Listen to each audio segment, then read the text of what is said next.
So today we're working on a 2010 Hyundai Santa Fe. It has the 3.5 V6 and it's here for a number of repairs. Did the rear suspension yesterday, but today we got to do a water pump. So first remove the right front tire and then the right front fender inner filler. There's 4 little 6mm bolts that hold it. You can see the water pump, the bottom of the water pump leaking here. Yeah, it looks like it's easiest to get at some of the bolts from down here and then the rest from up top. So I'll bring you along the way as we do this step, at critical spots. Well, here's the belt tensioner adjuster here, so we might as well take that off while we're here. So we have to undo the upper motor mount to get it out of the way. So once you get the serpentine belt off, cut a block of wood about 3.5 inches long to go between the subframe and the lower crank pulley. We don't have to turn the engine, but we have to lower the vehicle and take the upper mount off. I'll show you where that is. So take out these 3 17mm heads. The engine will drop a little bit and sit on that block of wood. Yeah, I couldn't set those up there, but I'm going to put them off to the side in a few minutes. So there you can see the water pump pulley.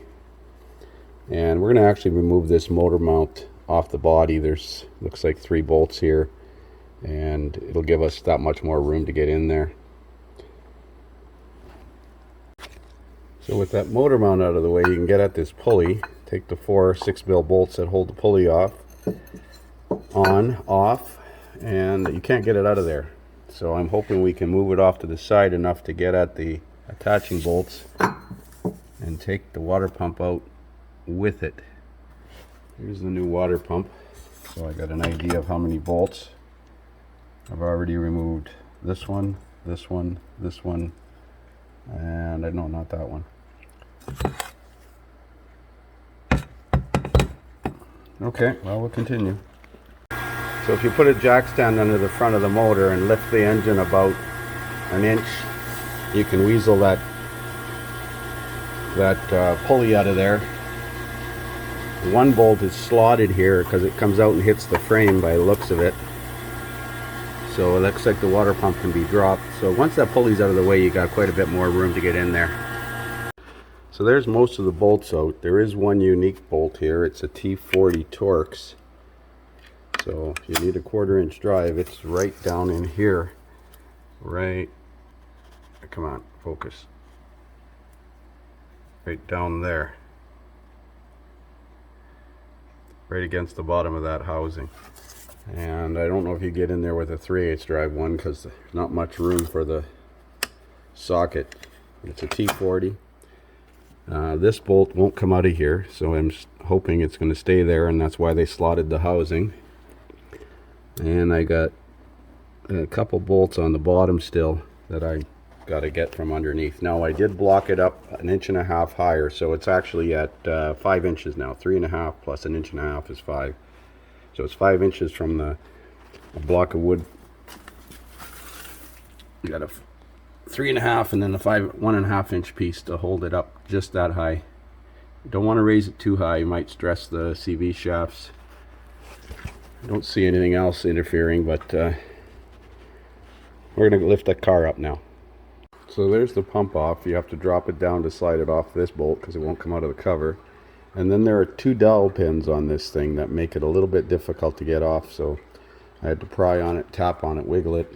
The dowel pins came out of the aluminum, so I'm sure we're going to have to take them out. But that's actually good because it's easier to clean the housing in here. There are actually 12 fasteners, so make sure you have all 12 of them out. And as I said, this one bolt doesn't come right out because it hits the body. So now we clean up the gasket surface, reinstall those dowel pins, and reverse the procedure to reassemble it. So here is the new gaskets. There's a square O-ring that goes towards the back. I've already cleaned that, taken that out. And I've got the housing cleaned up in here now. That square O-ring goes in here. I'm going to put silicone grease on it just to lubricate it. And we're going to spray the gasket down with high-tack gasket sealant just in case.